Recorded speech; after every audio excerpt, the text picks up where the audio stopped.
তোমাদের সবাইকে সুরজিৎ মান্না ক্রিয়েশনস চ্যানেলের পক্ষ থেকে সুস্বাগতম। আশা করি তোমরা সকলে ভালো আছো। আমি তোমাদের জন্য এই ভিডিওটিতে তুলে ধরছি ক্লাস 6-এর পরিবেশ ও বিজ্ঞানের এক সেট প্রশ্নপত্রের সম্পূর্ণ সমাধান। এই প্রশ্নপত্রটি তোমরা পেয়ে যাবে রায়ান মার্টিনের প্রশ্ন বিচিত্রার 2 নম্বর সেট বইতা MN হাই স্কুল এইচএসের। এই প্রশ্নপত্রের সম্পূর্ণ সমাধান করছি। তার আগে তোমাদের কাছে তোমরা ভিডিওটি পুরোটা দেখো। আর যারা আমার চ্যানেলে নতুন তারা তাড়াতাড়ি সুরজিৎ মান্না ক্রিয়েশনস চ্যানেলটিকে সাবস্ক্রাইব করে এই চ্যানেলের পাশে থাকো। ভিডিওটিতে একটা লাইক দাও, কমেন্ট করো এবং লাগলো এবং ভিডিওটি শেয়ার করো। আলোচনা শুরু করছি। সঠিক উত্তরটি নির্বাচন করো। 1.1 দাগে স্টেইনলেস স্টিল যে দুটি ধাতু মিশিয়ে তৈরি করা হয় সেগুলি হলো লোহা কোবাল্ট, লোহা বক্সাইট, লোহা নিকেল, লোহা ক্রোমিয়াম। সঠিক উত্তরটি হলো অপশান ডিতে লোহা ক্রোমিয়াম। 1.2 দাগে 1 ঘন সেন্টিমিটার হলো 0.1 লিটার, 0.001 লিটার, 0.1000 লিটার 100 লিটারের সমান। সঠিক উত্তরটি হল অপশান বিতে 0.001 লিটার।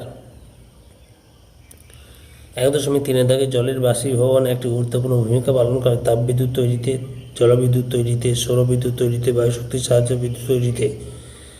উত্তর হলো অপশান এতে তাপবিদ্যুৎ তৈরিতে। 1.4 দাগে ড্রপার ব্যবহার করে পেনে কালি ভরা সম্ভব হয় যে কারণে তা হলো তরলের চাপ, তরলের প্রভাব, বায়ুমণ্ডলের চাপ, বায়ু প্রবাহ। সঠিক উত্তরটি হল অপশান সিতে বায়ুমণ্ডলের চাপ। 2 দাগে শূন্যস্থান পূরণ করে যে কোনো চারটি বুকের মাঝখানে যে শক্ত হাড় থাকে তাকে কী বলে? উত্তর বক্ষাস্থি বলে। 2.2 থেকে পৃথিবীর সবচেয়ে হালকা ধাতু ড্যাশ, উত্তর লিথিয়াম। 2.3 থেকে ধাতু কল্প ড্যাশ এর উপস্থিতিতে পানীয় জল বিষাক্ত হয়, উত্তর আর্সেনিকের উপস্থিতিতে। 2.4 থেকে অণু পরিমাণ ড্যাশ এককে প্রকাশিত হয়, উত্তর মোল এককে। 2.5 থেকে খাদ্য শৃঙ্খলের গঠনগত একক হল ড্যাশ, উত্তর পুষ্টিস্তর। 3 দাগে নিচের প্রশ্নগুলির অতি সংক্ষিপ্ত উত্তর দেয় যে কোনো 5টি। 3.1 দাগে খনিজ তেলের প্রধান উপাদান দ্রব্য কোনটি? উত্তর গ্যাসোলিন। 3.2 দাগে পাউন্ড কত গ্রাম? উত্তর হবে 455.59 গ্রাম। তারপরে হচ্ছে সূর্য, উদ্ভিদ, ঘাস ব্যাং প্রদত্ত খাদ্য শৃঙ্খলে যদি সূর্যের 100 একক শক্তি থাকে তবে ব্যাঙের দেহে কত একক শক্তি জমা থাকতে পারবে? উত্তর 0.1 একক। 3.4 দাগে পতাকায় হাওয়া লাগলে তাতে ঢেউ তোলে বা ঢেউ খেলে ঘটনাটি বিজ্ঞানের কোন নীতির উদাহরণ? উত্তর বার্নৌলির নীতি।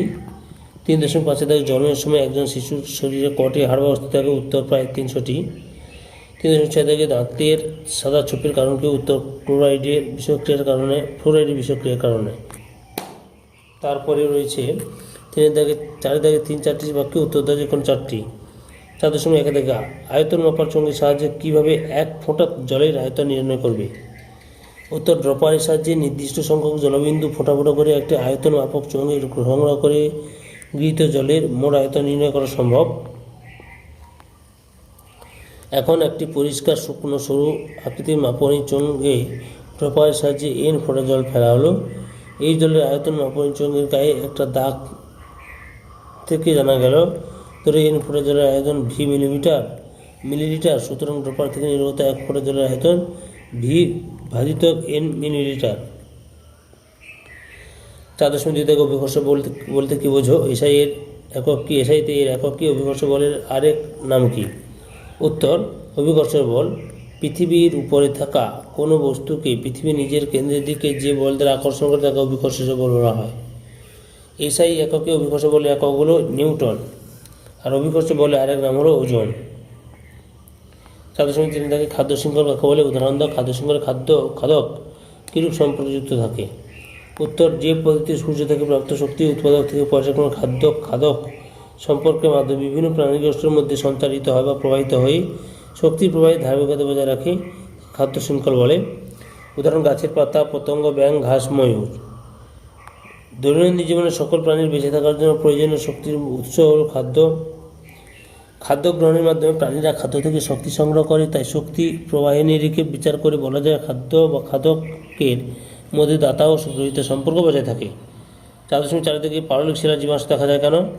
উত্তর পারলিক শিলার জীবাশ্ম দেখা যাওয়ার কারণ নদী, সমুদ্র বা হ্রদের তলায় স্তরে স্তরে পরিজমা হওয়ার সঙ্গে সঙ্গে বিভিন্ন ধরনের জলজ উদ্ভিদ প্রাণীর দেহ তার মধ্যে চাপা পড়ে যায়।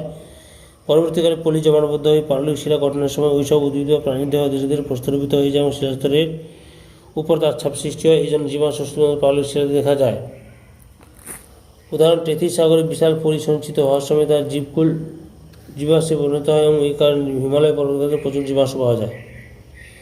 4.5 দাগে রক্তের প্রধান 3টি কাজ লেখা। উত্তর, প্রথম কাজ হচ্ছে খাদ্যবস্তুর পরিবহন। খাদ্য পরিবাহকে ফলে উৎপন্ন খাদ্যের সরল ও তরল অংশ অন্তর থেকে শোষিত হয়ে রক্তের মাধ্যমে দেহের কলাকোষে পৌঁছায়। 2 নম্বরের কাজ শ্বাসবায়ুর পরিবহন। রক্তের লোহিত রক্তকণিকা ফুসফুস থেকে অক্সিজেন বহন করে দেহের প্রতিটি কলাকোষে পৌঁছে দেয়, আবার কলাকোষ উৎপন্ন কার্বন ডাইঅক্সাইডকে ফুসফুসে ফিরিয়ে আনে। 3 নম্বরে হরমোন পরিবহন। দেহের অন্তঃকরণ গ্রন্থি থেকে উৎপন্ন হরমোনের পরিবহন ঘটায়। পুরো ভিডিওটি দেখার জন্য তোমাদের সবাইকে অসংখ্য ধন্যবাদ।